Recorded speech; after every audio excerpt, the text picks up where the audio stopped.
Kali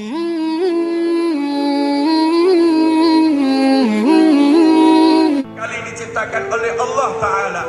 Sebelum Allah menciptakan segala-galanya, maka dengan tegas, dengan lugas, dengan percaya diri, dengan penuh rasa syukur, Rasul menyatakan, qala ya Jabir, hai Jabir, innallaha, dengan innallaha, sesungguhnya Allah khalaqa qabla al-asya. Rasul tidak menyatakan Allah khalaqa qabla al-asya, tetapi diawali dengan innallaha, untuk memberitahukan kepada kita semua keagungan apa yang akan disampaikan oleh Nabi Muhammad SAW, kemuliaan apa yang akan disampaikan oleh Nabi Muhammad SAW. Rasul berbangga karena tahaddud bin ni'mah adalah bentuk syukur. Maka Rasul nyatakan kepada Jabir, innallaha khalaqa qabla al-asya, sebelum Allah menciptakan segala sesuatu, sesungguhnya Allah menciptakan cahaya Nabi Muhammad sallallahu alaihi wasallam min nurih, dari cahayanya Allah subhanahu wa ta'ala. Maka cahaya ini pun muncul dalam seluruh perilaku Nabi Muhammad SAW. Duduknya Rasul cahaya, jalannya Rasul cahaya, bicaranya Rasul cahaya, ilmunya Rasul cahaya, amalnya Rasul cahaya. Dan cahaya ini Allah izinkan dibagikan kepada umatnya. Maka siapapun yang mencontoh ucapan Nabi Muhammad SAW, siapapun yang mencontoh amalan Nabi Muhammad SAW, siapapun yang mengamalkan ilmunya Rasulullah SAW, maka saat itulah menempel cahaya Nabi Muhammad SAW dalam dirinya dan terpancar dimanapun dia berada. Sehingga cahaya inilah nanti yang menyebabkan Nabi Muhammad SAW mengenali umatnya di alam barzah, di padang mahsyar, dan bersama sumber cahaya tersebut insya Allah kita akan masuk tempat yang penuh cahaya, yang gemerlap, yaitu surganya Allah Ta'ala. Dan insya Allah kita kelak akan bertemu dengan Allah Subhanahu wa Ta'ala dan memandang wajah Allah yang mulia.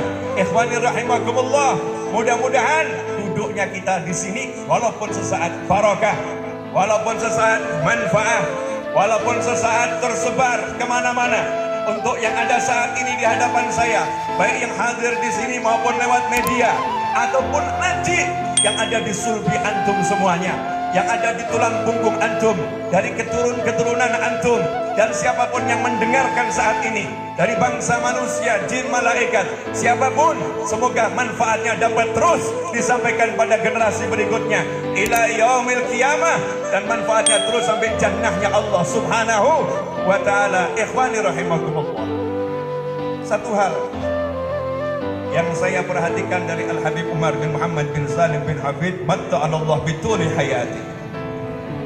Habib Umar, semoga Allah panjangkan usianya dalam segala kebaikan.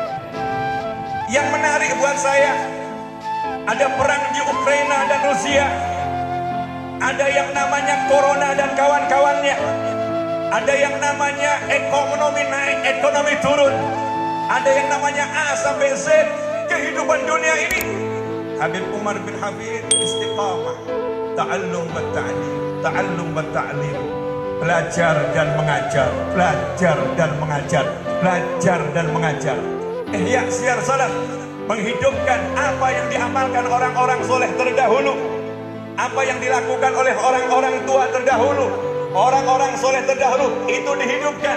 Majelis-majelis ta'lim, maulid-maulid, belajar kitab, itu yang dihidupkan oleh Habib Umar bin Muhammad bin Salim bin Hafid. Kenapa?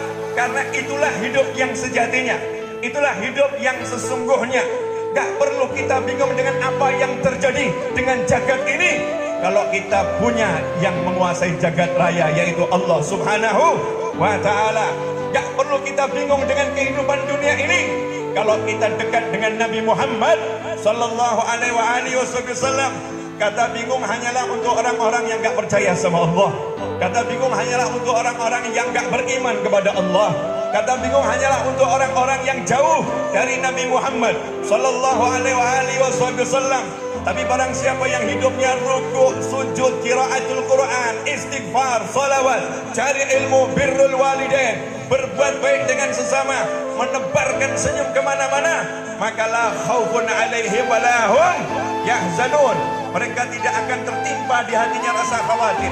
Tidak akan khawatir besok makan apa, gak akan khawatir besok hidupnya bagaimana, gak akan khawatir. La khaufun alaihim walahum yahzanun.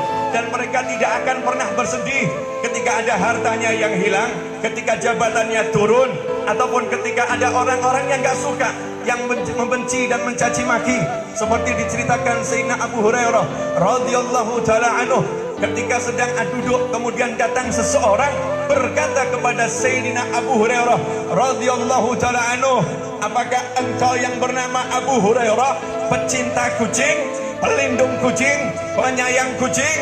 Maka beliau mengatakan, "Na'am, betul, itu aku." Maka orang tadi dengan lugas, dengan tegas, dengan kasar mengatakan, "La, kamu bukan pecinta kucing, kamu bukan pelindung kucing, tapi anta sarikul hir, kamu adalah pencuri kucing. Kamu pencuri, bukan pencinta." Ikhwani rahimakumullah.